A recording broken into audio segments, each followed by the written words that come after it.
Vas-y. Euh, Par rapport au dernier texte que tu as publié, Oui. tu mentionnes Dieu a créé toutes choses. Mhm, Et là, ça m'a posé un problème, le toute chose. mhm. Puisque pour moi, l'idée, c'est qu'il n'a créé que le Christ, et que c'est qu'une extension de l'amour. Donc, le toute chose signifie quoi? Ah! Toute chose réelle, c'est toujours mis pour seulement le pur esprit. Donc, quand le courant miracle parle de toute chose, c'est seulement et uniquement le pur esprit.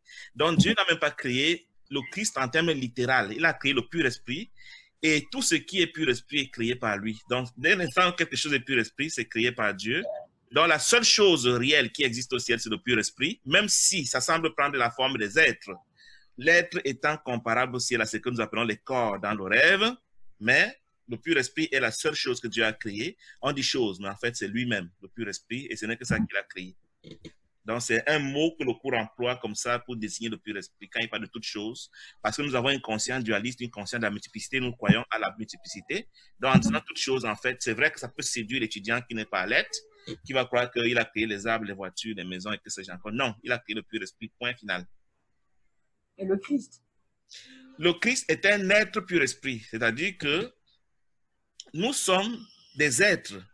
Compare l'être au ciel au corps dans le rêve. Tu vois?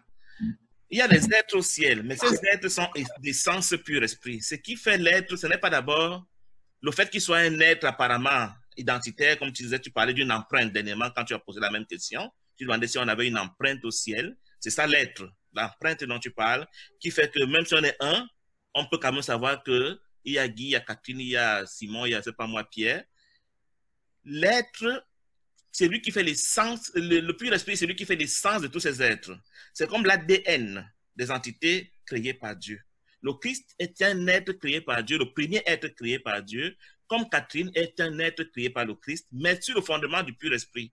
Donc, si tu peux imaginer le pur esprit comme étant l'ADN des créations de Dieu, et le Christ est la première création de Dieu qui est faite de cet ADN. Dieu même étant cet ADN, qui s'appelle le pur esprit. Tu vois? Donc, il faut distinguer l'ADN des êtres. Il y a les anges qui ont des êtres, nous avons des êtres, le Christ a un être, même Dieu a un être, même le Saint-Esprit a un être. Tu vois, c'est une notion un peu difficile à comprendre pour nous au niveau mental, mais il faut le considérer comme quoi nous sommes apparemment multiples, mais on est le même dans l'essence, dans l'ADN, qui fait qu'on est, en langage humain, on dirait que nous sommes comme des jumeaux siamois, ou alors des parfaits jumeaux tels que ils ont les mêmes réactions, ont les mêmes habillements, les mêmes goûts. Parfois, ils arrivent à, il y a des gens qui racontent qu'ils arrivent à épouser des femmes qui ont le même nom, des maris qui ont le même nom, leurs enfants le même nom sans se connaître. Donc, c'est ce que nous sommes au ciel. C'est ça qui fait l'unité. L'unité, c'est le fait qu'on soit vraiment de la même essence, qui est le pur esprit, qui est l'esprit qui fait notre réalité. Maintenant, autour de cet esprit, il y a un concept céleste qu'on appelle les êtres, qui est comparable au corps dans le rêve. Donc, quand tu dis ces créations, Ces créations, c'est les êtres. c'est nous dans le rêve. Non, il y a aussi ces créations au ciel. Ah oui, c'est ce que tu dis, il reste l'empreinte, on se souvient qu'on est... On a des êtres. Le cours dit il a reçu l'être avec la séparation, c'est-à-dire que il a, on ne peut pas dire forme. L'être pourrait être comparé à ce qu'on appelle la forme dans le rêve, mais ce n'est pas une forme. C'est-à-dire c'est une forme qui n'est pas une forme. C'est une forme qui est fusionnelle avec les autres. C'est une forme connue, mais pas perçue. Une forme illimitée que seule la connaissance peut réaliser et non pas la perception. La nuance, tu vois, comme nous avons dans le rêve, on a voulu copier le ciel. La différence fondamentale, il y a deux différences fondamentales entre le rêve et le ciel. C'est que dans, je pourrais même dire trois, je vais les citer trois, c'est que dans le rêve, nous ne sommes pas pur esprit, nous sommes énergie. Ça, c'est la première différence. Nous ne sommes pas pur esprit, nous sommes énergie. Et les autres différences que je vais te nommer découlent, sont des conséquences de la première différence. Le pur esprit remplit tout. Il est le tout. Si on peut penser en termes d'espace, parce que nous sommes des êtres limités, nous pensons en termes d'espace, le pur esprit remplit tout l'espace.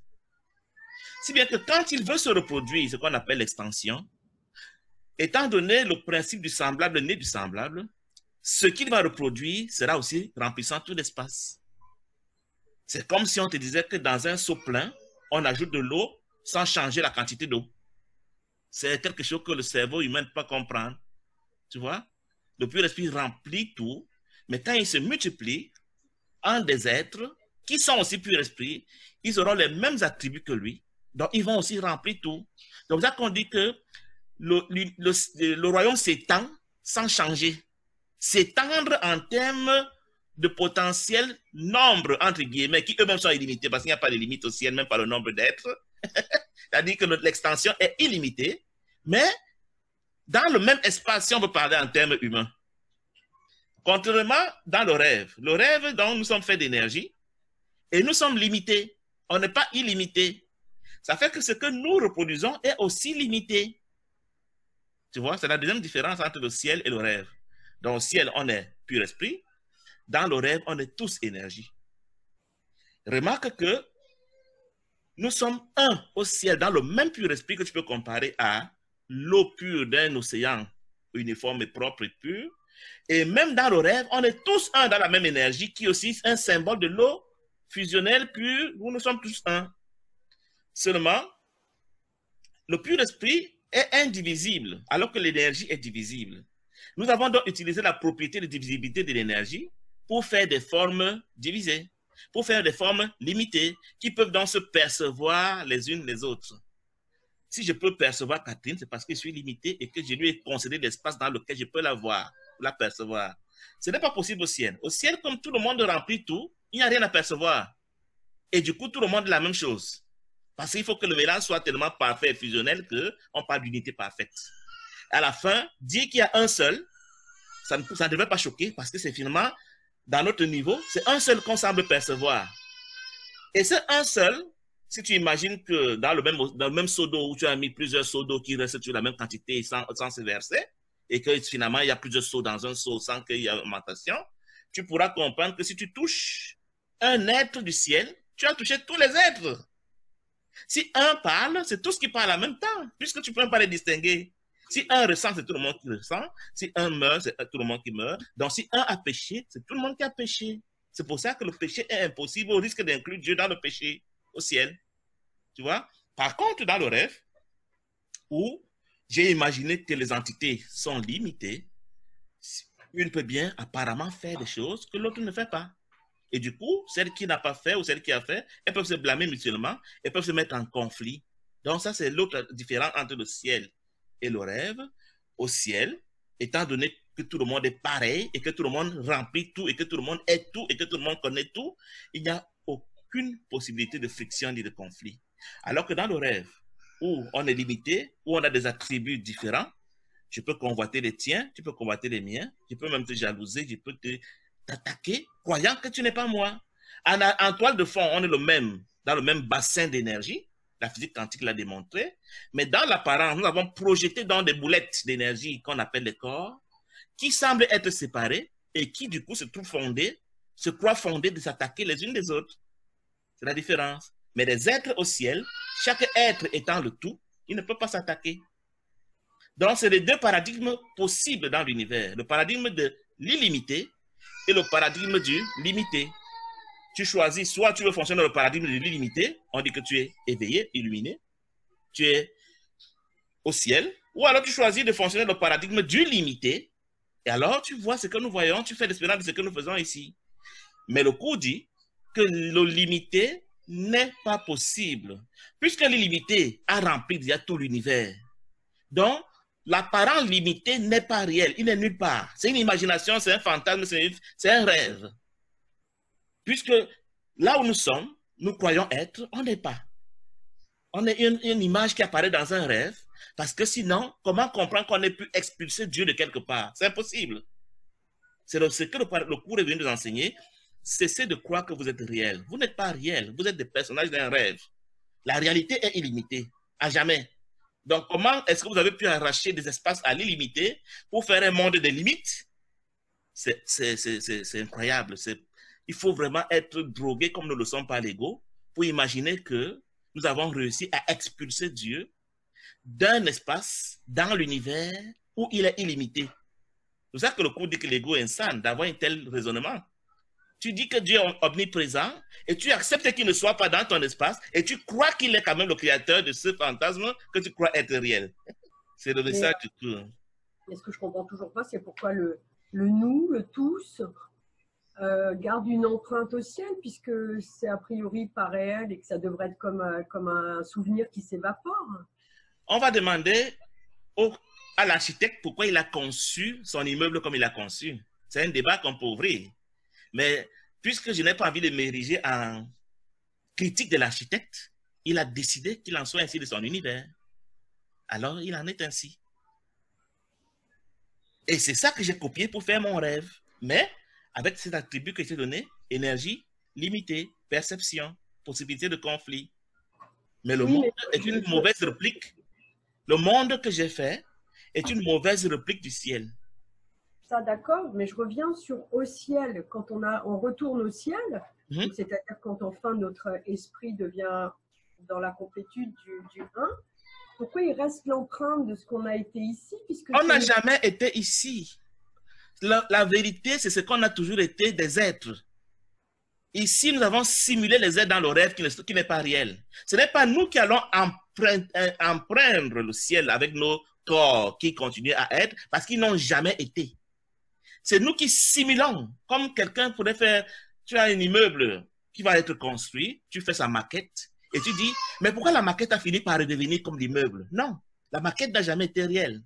C'est nous qui avons copié la décision de Dieu de faire des êtres en simulant des personnes. Maintenant que nous trouvons injuste que Dieu, si c'est ta question, il ait fait des êtres, on peut lui poser la question quand on sera avec lui. C'était ta décision. Maintenant, nous, on a copié son concept en fabriquant les corps et on lui dit maintenant, tu triches notre technologie des corps pour faire des êtres. Non, nous, on n'a jamais été. On n'a jamais été. Quand on dit il y a le Christ, il y a quand même des êtres qui sont tous la même nature pure esprit. Et identiques. La même nature pure esprit, oui. C'est-à-dire illimité. Mais il y a des êtres, dans ce qu'on appelle le Christ, il y a des êtres. Oui. On est plusieurs êtres uniques. C'est ce que le cours à miracle dit. C'est un enseignement à prendre ou à jeter. Et c'est ce que nous avons simulé dans le rêve. On est plusieurs êtres. Dieu a un être. Le Saint-Esprit a un être. Le Christ a un être. Catherine a un être au ciel. J'ai un être. Mais nous avons la même essence, le même ADN, pur esprit, illimité, lumière. Ok, excuse-moi, mais ça y est, je comprends. Donc, on est quand même plusieurs êtres au ciel. C'est pour ça que je ne comprenais pas pourquoi tu disais la même réplique ici. Ça veut dire que, pour moi, j'avais l'impression qu'il y avait une chose. Donc, non, l'attribut, c'est quoi? L'attribut essentiel que tu dois comprendre, c'est l'attribut illimité. Comme l'être principal est illimité, son fils est illimité. Imaginons, j'étais pris le cas de l'espace. Prenons le cas d'un seau. Si l'univers est un seau et que Dieu remplit le seau et qu'il veut engendrer un fils, il va le mettre où? Dans le même seau, dans le même univers. Donc, illimité aussi. Du coup, on ne peut plus les distinguer du point de vue de la perception. Ils ne peuvent que se connaître, mais ça n'empêche pas que le Père sache que dans les attributs du ciel où tous sont illimités, j'ai engendré un fils.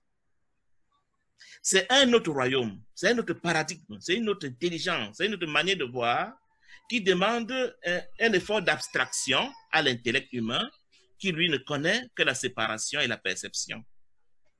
Donc, tu dis un fils, mais c'est des êtres. J'ai dit un pour dire que ça commence par un. Après, il y aura des êtres à l'infini. Ah, ok, mais c'est là, c'est juste ça qui fait tilt. Ok, des êtres à l'infini. Quand on l'infini. dit le fils, ça veut dire... Des fils à l'infini. À l'infini, mais de la même nature, si bien qu'à la fin qu'on dit, je t'ai dit que quand on prend le même seau, qu'il y aurait 1000 seaux dans le même seau, quand on dit un seau ou 1000 seaux, c'est la même eau finalement que tu vois dans le seau. Bien, donc tu peux choisir un langage humain de dire les fils de Dieu et le cours le dit. Tu peux aussi dire le fils de Dieu et le cours dit les deux. Mais oui, mais c'est pour ça que justement, parfois j'entends les, parfois j'entends le, et qu'il y a des moments où je... C'est légitime ta question. Ok. C'est un concept tellement nouveau pour le mental humain, tellement étrange, qu'il y a des gens qui ont attaqué le cours Amira dans l'histoire à cause de ça. On dit, mais on est nombreux, pourquoi il a dit les fils? Et la réponse que les maîtres de Gaï Renard disent dans le livre de Gaï Renard, c'est que chaque fois qu'on va parler du pluriel, c'est une métaphore. C'est un peu le dire ainsi. Mais si le cours même dit que le Saint-Esprit a reçu l'être, et que Dieu a son être, et que j'ai mon être, le cours lui-même dit qu'il y a des êtres, ils sont où? Ils sont au ciel. Seulement, ils sont tous illimités. Voilà, donc du coup, ta métaphore du puzzle est valable évidemment aussi au ciel, sauf que c'est le même puzzle, c'est la même pièce. C'est pour ça que j'ai souvent dit le puzzle fractal de la création pour dire chaque jeton est illimité. C'est ça. Ok, ici, chaque pièce du puzzle devient une entité, une personnalité, alors que là-haut, chaque pièce du puzzle est unique en fait, mais il y a quand même des pièces pour chaque être. Des pièces, même à la limite, si on peut parler en langage humain, illusoire. C'est-à-dire que la séparation n'est même pas, puisque tout chaque pièce est le tout. Une fois, j'avais même comparé ça, encore une mauvaise comparaison humaine, à un ensemble de feuilles minces illimitées qui sont superposées, mais encore que là, on a encore la pensée de la séparation. Ce serait la même feuille qui remplit tout, mais qui est tout. Et tout dans tout le monde a tout. Ou ton image des poupées russes, qui fait qu'on est toujours imbriqué dans le 1. Et là encore, je dis poupée russe illimitée. Oui. Parce que l'idée d'imbriquer encore montre qu'il y a une qui est plus grande que les autres. Non. Tu vois, ça demande un effort, c'est un effort d'abstraction pour comprendre ces choses-là. Donc, la clé, pourquoi la plupart des enseignants n'ont pas compris un cours à miracle? Le petit mot-clé, c'est illimité. Si tu ne parles pas du fondement de l'illimité, tu ne pourras pas comprendre ces choses. Tu dois faire un effort de lever ta pensée au-dessus de la perception, des limites et des séparations pour penser illimité. Pensant illimité, tu peux transposer maintenant presque tout ce que tu vois dans la forme dans le ciel, mais avec l'attribut illimité. Et tu t'es imaginé à quoi peut ressembler le ciel. C'est bien l'effort qu'on a à faire. Hein. C'est l'effort qu'il faut faire. C'est dans cet entraînement de l'esprit que le cours est venu nous enseigner. Le cours, tu l'as terminé quand tu as réussi à intégrer la pensée de l'illimité. C'est l'illimité qui fait la différence essentielle entre le rêve et la réalité. L'illimité. Et l'illimité du ciel est indivisible. Deuxième attribut. Non seulement illimité, mais indivisible. Dès l'instant où c'est limité, dès l'instant où c'est divisible, c'est dire le rêve. C'est impossible. C'est la folie. C'est un fantasme. C'est ça. C'est dommage que l'enfant soit en train de parler derrière. Je ne pourrais donc pas publier cette vidéo, mais je dis, c'est des mystères que notre esprit a encore du mal à réaliser. Nous luttons encore avec cela. Et c'est pour ça que plusieurs personnes ne comprennent pas le cours. Parce qu'on ne parvient pas à sortir de la sphère de la perception, de la sphère du limité pour basculer à l'illimité. C'est l'attribut essentiel qu'il faut comprendre pour comprendre le cours à miracle. Une fois que tu as compris l'illimité, tu peux transposer plusieurs choses. Imagine que le monde soit transposé dans l'illimité. Ça veut dire que le moindre arbre, la moindre fourmi, le moindre caillou est illimité. Le moindre corps est limité. Point. Premièrement. Et deuxièmement, tu transformes maintenant l'énergie en pur esprit. Tu conclus que l'arbre est pur esprit, le caillou est pur esprit, la fourmi est pur esprit, le corps est pur esprit. Tu as refait le ciel. C'est les deux attributs qu'on n'a pas pu faire dans le rêve. L'illimité et le pur esprit. Oui, mais pour le voir, il faut transporter Dieu dans ton esprit à chaque instant, dans cette perception illimitée, justement, non? On ne peut pas percevoir l'illimité. C'est pour ça que des attributs du ciel, il y a la connaissance qui n'est pas possible dans la perception. Un autre attribut qui oppose au ciel, au rêve, c'est la connaissance au ciel. Étant donné que si toi et moi on est illimité, on ne pourra plus se percevoir. On ne pourra plus ressentir en langage humain, c'est-à-dire connaître que Catherine est là, mais je ne pourrais pas dire voici Catherine. Parce que pour dire voici Catherine, il faut qu'elle soit limitée. C'est pour ça que la connaissance est l'opposé de la perception dans le ciel. Quand tu peux pas dire, quand nous disons dans la perception, dans le rêve, je connais, mais c'est une folie. On ne connaît pas, on ne peut pas connaître au niveau des limites. On ne peut que percevoir. Tu vois? Mais nous, comme on a appris de l'ego qu'on peut connaître dans les limites, on emploie ce mot comme ça, mais c'est un mot consacré dans le cours à miracle. Le mot connaissance veut dire illimité, veut dire illuminé, veut dire Dieu. Mais ceux qu'on dit illuminés, ils arrivent à regarder de cette façon-là, apparemment. C'est parce qu'il y a une étape intermédiaire entre le rêve et l'illumination qu'on appelle le monde réel, dans laquelle on perçoit encore, mais on perçoit comme au ciel. C'est-à-dire, on ne parvient plus à dire que Catherine a telle couleur de cheveux, on peut le dire, mais ce n'est pas dans le subconscient.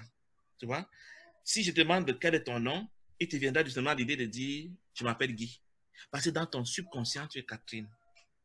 C'est comme ça que la personne qui est éveillée encore apparemment dans un corps perçoit ce monde. C'est-à-dire que dans son subconscient, Cathy est pur esprit. Même si elle semble voir un nom, un corps qui fait des choses, c'est comme transparent pour cette personne. J'ai publié une vidéo hier sur mon mur de quelqu'un qui vit à cheval entre les deux univers. Il faut te dire que les deux univers sont dans notre esprit, ils ne sont pas au ciel, ils ne sont pas ailleurs. C'est-à-dire que quand tu es dans le domaine de la perception, tu fonctionnes avec l'esprit faux. Quand tu es dans le domaine de la connaissance, tu fonctionnes avec l'esprit juste.